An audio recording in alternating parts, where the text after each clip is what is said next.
18 juillet 2025, Abdelmajid Tebboune a accordé une longue interview d'1 heure et demie, le temps d'un film. Malheureusement, ça devient une fâcheuse habitude, le fait qu'il utilise des fausses données. À chacune de ces interviews, il y a toujours des informations. Il utilise des informations qui sont fausses, des fake news, des fausses données ou des informations qui sont imprécises. Le problème numéro 1 d'Abdelmajid Tebboune, c'est qu'il est extrêmement mal entouré. Je vais vous faire écouter un passage hier de son interview. النيجر تضامن مع المالي من يسحبوا سفيرهم. حتى مالي لما غلقنا الاجواء على بالدرون اللي دخل عندنا يوم ما تقررت لوبيراسيون فينيكس تجوم جيت تهمني انا بالتدخل عندك. راك مسير يا حبيبي، هذا اللي هيسير فيك روح يحل لك مشاكلك. Tebboune parle du Niger, des relations avec le Niger. Effectivement, nous avons en ce moment une crise avec les trois États du Sahel. Le Niger et le Burkina Faso ont manifesté leur solidarité avec le Mali qui a protesté contre la destruction d'un drone malien par l'Algérie. Et là, Abdelmajid Tebboune attaque le Niger. Le Niger, quelque part, il les accuse d'avoir la mémoire courte, d'être ingrats. C'est l'Algérie qui les a soutenus. Après, il dit Mseyirin. Ils ont été manipulés. Le Niger est manipulé par qui? Peut-être que Abdelmajid Tebboune fait référence au Maroc, mais il ne l'a pas nommé. Le 18 juillet 2025, Abdelmajid Tebboune a accordé une longue interview d'1 heure et demie, le temps d'un film, à des représentants, à des journalistes de la presse algérienne. Au cours de cette interview, il a parlé de pas mal de sujets liés à la situation, des sujets d'actualité nationale et des sujets d'actualité internationale. Malheureusement, ça devient une fâcheuse habitude. Abdelmajid Tebboune, je sais qu'il est un homme bien intentionné, je le sens. Il veut bien faire, il veut se défendre, il veut défendre les intérêts de l'Algérie, il veut avoir un bon bilan, il veut offrir à l'Algérie une stature et un prestige international. Il veut réussir sa mission en tant que chef d'État. Mais malheureusement, le fait qu'il utilise des fausses données, à chacune de ces interviews, il y a toujours des informations. Il utilise des informations qui sont fausses, des fake news, des fausses données ou des informations qui sont imprécises ou totalement fausses ou totalement infondées. Pourquoi? Parce que les membres de son entourage, encore une fois, c'est conseillé, ça démontre ce qu'on dit depuis 5 ans. Le problème numéro 1 d'Abdelmajid Tebboune, c'est qu'il est extrêmement mal entouré. Il est très mal entouré, mal accompagné. Il n'a pas les conseillers éminents et compétents et brillants qui peuvent lui apporter cette force de frappe qui lui permettra de réaliser ses objectifs. Je vais vous faire écouter un passage hier de son interview, au cours de laquelle il a fait référence à une information qui a été une fake news, qui a été une opération de désinformation. C'est une information qui n'a jamais été vraie. Écoutez. واللي يقول لك يخلق ازمات للجزائر يتفضل يشرح لي. انا النيجر تضامن مع المالي من يسحبوا سفيرهم نقول له تقعد بالقوه ولاش قاعد بالقوه. رغم ان احنا حتى مالي لما غلقنا الاجواء على بالدرون اللي دخل عندنا. النيجر لحد الان الاجواء مفتوحه. والنيجر انا استقبلت الوزير الاول 3 ساعات 3 زور تيت وبرنامج اقتصادي وهذا اللي كنا مسطرينه مع بعض انورم. لو ترجع الى المواقف تاع الجزائر تتذكر يوم ما تقررت لوبيراسيون فينيكس طرف دولة أوروبية باش في إنزال تاع مظليين وهذه على العاصمة نيامي ويحروا الرئيس الأسبق وكذا. شكون اللي وقف؟ دولة واحدة لا أوروبية ولا غيرها، واحدة. قلنا ما نقبلوش التدخل وإلا رانا جزء من المشكل. تلغات العملية. جوب جيت تهمني أنا بالتدخل عندك؟ راك مسير يا حبيبي. وهذا اللي هيسير فيك روح يحل لك مشاكلك. هذا ما كان سي اوسي فاسيل كو سا. حسن الجوار احنا مأمنين به، انت ماكش مأمن به الله يسهل عليك يجي الوقت وين تأمن به. سي تو. يقول لك يحلوا الجزائر ازمات. Je m'arrête là, parce que ça mérite une grande explication. Tebboune parle du Niger, des relations avec le Niger. Effectivement, nous avons en ce moment une crise avec les trois États du Sahel. Le Niger, le Mali, le Burkina Faso, qui ont formé l'Alliance des États du Sahel. Qui ont créé cette alliance fin 2023, qui l'ont officialisée 2024, etc. Et avec lesquels nous avons en ce moment beaucoup de problèmes, beaucoup d'incompréhension. Les 3 États du Sahel ont retiré leur ambassade en Algérie depuis plusieurs mois. C'était, je crois, au mois d'avril 2020, récemment, mois d'avril, début avril. Voilà, c'était vers le 6-7 avril 2025. Le Niger et le Burkina Faso ont manifesté leur solidarité avec le Mali qui a protesté contre la destruction d'un drone malien par l'Algérie. L'Algérie affirme que ce drone malien a pénétré le territoire algérien. Le Mali a démenti, il a dit on n'a jamais voulu, c'est pas vrai, on a voulu neutraliser un groupe armé. L'Algérie a protégé ce groupe armé en neutralisant notre drone. Et la polémique, elle est restée. Les 2 pays du Sahel se sont solidarisés avec le Mali. Et là, Abdelmajid Tebboune attaque le Niger. Il attaque directement le Niger. Il dit que le Niger, quelque part, il les accuse d'avoir la mémoire courte, d'être ingrat. C'est l'Algérie qui les a soutenus. L'Algérie lui a proposé au Niger un programme de coopération économique très ambitieux, etc. Après, il dit, Mseirin, ils ont été manipulés. Le Niger est manipulé par qui? Peut-être que Abdelmajid Tebboune fait référence au Maroc, mais il l'a pas nommé. En tout cas, il dit que le Niger ça a tourné le dos à l'Algérie. Donc l'Algérie n'a rien fait de mal. Tout est de la faute du Niger. Le Niger n'a pas accepté ne veut pas de la coopération, ne veut pas des relations de bon voisinage. C'est de sa responsabilité, c'est pas de notre faute. Et au cours de cette interview, Abdelmajid Tebboune parle d'une certaine opération qui s'appelle l'opération Phoenix. L'opération Phoenix, vous avez bien vu. On avait bien entendu l'extrait. Il dit que l'opération Phoenix visait à déstabiliser, à renverser le régime du Niger. Or, cette opération Phoenix, c'est une fake news. Elle n'a jamais existé. À quoi fait référence M. Tebboune? M. Tebboune fait référence, vous savez, au Niger, il y a eu le coup d'État fin juillet. Fin juillet 2023. Coup d'État au Niger. Rappelez-vous, je vais vous donner la date exacte, voilà. Le 26 juillet 2023.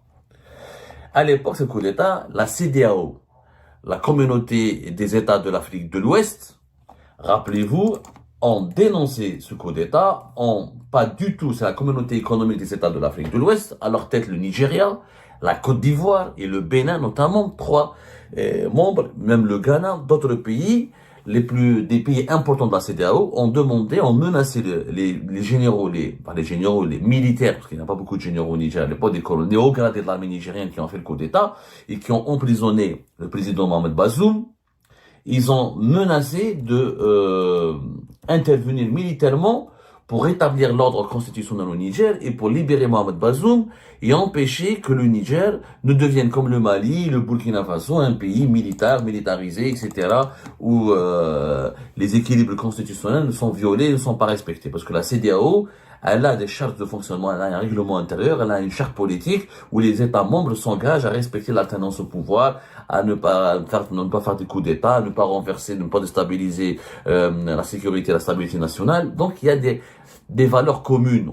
La CEDEAO n'est pas exemplaire, mais elle essaie d'être une région pacifiée et les coups d'État en Afrique rappellent malheureusement que des malheurs, notamment des guerres civiles, des épisodes de famine, des crises politiques et économiques interminables. À l'époque, sur les réseaux sociaux, j'ai un document qui parle d'une certaine opération. Parce que la véritable opération Phoenix, c'est quoi? L'opération Phoenix, c'est un terme historique. C'est une opération historique qui a existé à la fin des années 60 au Vietnam, qui a été lancée par les États-Unis d'Amérique. L'opération Phoenix, c'est quoi? C'est en 1969, les États-Unis d'Amérique ont lancé une opération de déstabilisation du Vietnam du Sud qui était dirigée par les communistes. À l'époque, il y a eu un programme lancé par la CIA avec des méthodes utilisant les assassinats ciblés et 26 000 personnes ont été assassinées par les services secrets américains au Sud-Vietnam. Donc, c'était des opérations militaires menées par les services secrets américains et par les services secrets et par les unités d'élite de l'armée américaine pour empêcher que le communisme ne se propage à tout le Vietnam. Ça s'appelle l'opération Phoenix. Ça a existé aux États-Unis d'Amérique. C'est un réseau de renseignement et d'espionnage développé dans tout le Sud-Vietnam, etc. Les États-Unis d'Amérique ont créé ce programme pour essayer, donc, à travers leurs forces spéciales et à travers leurs services secrets, de battre, de neutraliser le communisme dans le Vietnam. C'était avant la guerre du Vietnam, pratiquement quelques années ou pendant la guerre du Vietnam. Voilà. C'était à peu près, voilà, parce qu'il y a eu plusieurs guerres du Vietnam. On va dire la guerre du Vietnam, on va dire, elle dure depuis 55 jusqu'à 75, parce qu'il y a eu la guerre contre les États-Unis d'Amérique, et il y a eu la guerre avec la France, au départ, le Dien Bien Phu, etc. Les États-Unis d'Amérique ont commencé leur guerre, voilà, en 1965 jusqu'à 1972. C'était en pleine guerre du Vietnam, voilà. C'était en pleine guerre du Vietnam. C'est une opération américaine, connue sous le nom d'opération Phoenix. Ça n'a rien à voir avec le Niger, le Mali, le Sahel, l'Algérie, etc., etc. Ça n'a absolument rien à voir. Il faut absolument qu'on comprenne les nuances. Malheureusement, le Majid Tebboune n'a pas vérifié les informations qu'il avait à sa disposition avant de les balancer lors d'une interview. En août 2023, fin août 2023, sur les réseaux sociaux, des influenceurs africains, notamment un Ivoirien, a fait propager un document, soi-disant classé secret défense, et ce document avait été attribué à l'armée française, comme quoi l'armée française à l'époque se préparait à intervenir en Niamey pour déloger les militaires putschistes et pour rétablir le pouvoir du président qui a été renversé, Mohamed Bazoum. C'est un document qui a circulé sur les réseaux sociaux, notamment Telegram et Facebook, et qui a été diffusé par des influenceurs africains qui étaient d'accord avec les militaires nigériens. C'est des influents qui ont été identifiés, etc. Et la rumeur s'est propagée. Elle a fait ravage sur les réseaux sociaux en Afrique. Et on a commencé à faire croire à l'opinion publique, aux opinions publiques des pays africains, que la France allait intervenir militairement pour renverser les militaires nigériens et pour faire la guerre à l'armée nigérienne. Sachant que la France avait déjà une base militaire sur place. Et les autorités nigériennes, enfin les putschistes nigériens à l'époque, ont été les premiers à avoir accusé l'armée française de vouloir préparer une opération militaire contre eux. Ensuite, la France, on lui a reproché, la France dès le départ, elle voulait une opération, elle voulait soutenir une opération menée par les armées africaines du Nigeria notamment, mais il s'avère que ce document qui a circulé sur les réseaux sociaux est tout simplement faux. L'AFP, vous pouvez lire l'AFP, elle a fait le 15 septembre 2023, elle a fait toute une dépêche, l'AFP c'est l'agence de presse française, elle est rattachée à l'État français, elle est financée et gérée en partie par l'État français, elle a totalement démonté ce document, elle a analysé ce document, l'état-major des armées françaises, il a complètement démenti, c'est un document qui est faux, qui a été préfabriqué, c'est une fake news, il n'a jamais existé. Il n'a jamais existé. Pierre Codelière, porte-parole du chef d'état-major des armées françaises, a dit à l'époque, ce n'est évidemment pas un ordre d'opération, l'armée française, c'est une grossière erreur. Il s'agit de grossière manipulation. Tous les experts qui ont été français, qui ont été consultés par l'AFP, ils disent que c'est un faux grossier, c'est un document grossier, faux, complètement faux. C'est un document qui a été manipulé. Il y a écrit mention secret défense, ou mention diffusion restreinte, tout ça, ça a été manipulé. Avec les Photoshop et l'intelligence artificielle aujourd'hui, vous savez, malheureusement, les fake news et la désinformation peuvent se banaliser, ils peuvent paraître, on confond entre la vraie et la bonne information parce qu'il y a malheureusement trop de manipulation. Or, à l'époque, des vérifications ont été lancées et les démentis ont été catégoriques. Il n'y a jamais eu d'ordre ou de préparatifs militaires français pour aller, comme disait Abdelmajid Tebboune, faire balancer des parachutistes sur Niamey et renverser les militaires. C'est complètement faux. C'est vraiment complètement faux. Ça a été démenti, etc., expliqué. Et les auteurs de cette fake news ont été identifiés, etc., il s'avère que ce sont des influenceurs sur les réseaux sociaux. Des influenceurs sur les réseaux sociaux, ils peuvent dire n'importe quoi. L'essentiel, est-ce que cette information, elle est vraie ou pas? Cette information, elle n'est pas vraie. Elle n'est pas du tout vraie. Et il y a eu un démenti, il y a eu des vérifications de la presse spécialisée, notamment de l'AFP, etc. Vous savez, comme il y a une guerre d'influence qui est menée par la France, la Russie, plusieurs puissances régionales dans la région du Sahel, chaque pays, chaque camp utilise la désinformation et les fake news et la manipulation de l'opinion publique comme une arme de déstabilisation. Et ça marche. Ça marche. Donc, ce document qui prétend qui relève d'une certaine opération militaire baptisée Phoenix. Ils ont utilisé le mot Phoenix pour faire référence à l'opération militaire américaine à la fin des années 60 au Vietnam. C'est complètement faux, encore une fois. Ça n'a rien à voir. Ceux qui ont propagé ces documents, c'est des influenceurs connus, comme une certaine Suisse camerounaise, Nathalie Yomp, celle qui a balancé ce télégramme. Il y a une certaine Nathalie Da Silva, quelqu'un qui s'appelle Chris Yapi, qui est ivoirien. Ce sont des influenceurs, des médias sociaux. C'est pas des gens, c'est pas des sources crédibles. Là, malheureusement, Abdelmajid Tebboune s'est lourdement trompé. Au-delà de l'attaque très frontale contre le Niger, est-ce que le Niger, il est téléguidé par une puissance étrangère contre l'Algérie? Ça, je crois que la diplomatie algérienne, l'Algérie, elle a suffisamment de moyens pour le vérifier. On peut aller à la rencontre des Nigériens, et leur demander des explications, etc. Et leur demander voilà, ils semblent s'expliquer avec eux. Au-delà de la charge, les propos de Tebboune étaient assez durs à l'égard du Niger. Mais ça, ça engage sa responsabilité. Peut-être qu'il y a des choses contre le Niger et l'Algérie que nous ignorons. Mais en tout cas, ce que dit Tebboune sur l'opération Phoenix, c'est complètement fou. La France n'a jamais voulu envoyer son armée toute seule et déloger les militaires. Il était question d'une opération militaire menée par les pays de la CEDEAO. Et ensuite, la CEDEAO, ils n'étaient pas d'accord entre eux. Le Togo n'était pas très d'accord. Le Ghana était méfiant. Donc, il n'y avait pas un accord. Le Niger et le Côte d'Ivoire étaient d'accord et le Bénin, mais les autres n'étaient pas très d'accord. Ils ont stoppé. Et au niveau de l'Union africaine, et l'Algérie, effectivement, avait dit non, ça va aggraver la situation. Il y a déjà une guerre au Mali. On va pas subir une autre guerre au Niger, etc. Il y a eu donc, la CEDEAO, ses ardeurs ont été calmées et l'option militaire a été écartée. Et le Mali et le Burkina Faso ont dit qu'on était prêt à se solidariser avec le Niger et combattre à ses côtés. Donc, ça a failli, le risque d'une guerre régionale, violente, etc., aurait pu causer des dégâts incommensurables. Incommensurables.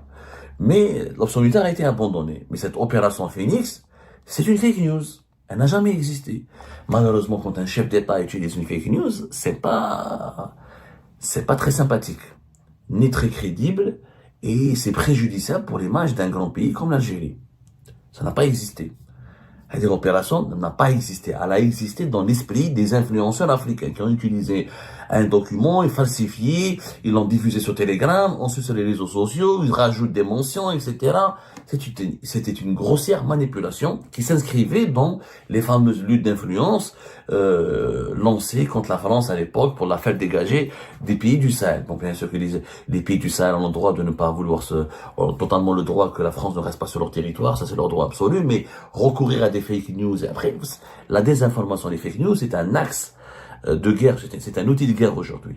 La guerre de l'information est une forme de guerre réelle avec des dégâts qui peuvent être incommensurables. Là, Tebboune est tombé dans le piège.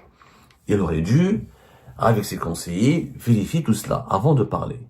Aujourd'hui, la vidéo est sortie, quand un président parle, c'est pas un journaliste ou un influenceur sur les réseaux sociaux ou un internaute, c'est un président, c'est un chef d'État. Il engage tout un pays. Il engage tout un État. Il engage toute une population. Sa parole est censée valoir de l'or. Donc, le discrédit qui pourrait être jeté sur l'Algérie, demain les adversaires de l'Algérie vont dire, le président David Mesra, il ne maîtrise pas ses dossiers. Et un président qui recourt à des fake news pour justifier telle ou telle position, c'est complètement faux. L'opération Phoenix, elle était aux États-Unis d'Amérique avec le Vietnam. Des internautes africains, des influenceurs l'ont utilisé pour dire que la France voulait renverser les militaires nigériens qui ont fait un coup d'État. C'était faux.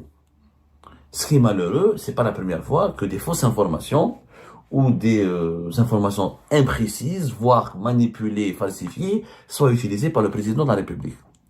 C'est extrêmement mauvais pour lui, c'est extrêmement préjudiciable pour l'Algérie, ça compromet sa crédibilité. On aurait aimé que les conseillers de Tebboune interviennent auprès de leur... Peut-être que c'est eux qui l'ont alimenté en fausse information. C'est ça le problème. Parce que Ninja Tebboune est de l'information. Certainement, il a eu un rapport, quelque chose qui parle de cette opération Phoenix. Il s'appuie sur une source. Cette source l'a manipulé. Donc, il devrait sévir et contrôler ces sources et vraiment les écarter parce qu'ils sont en train d'induire en erreur. Induire en erreur le chef de l'État, c'est menacer les intérêts stratégiques de l'Algérie, jeter un discrédit sur l'Algérie et créer des problèmes pour l'Algérie.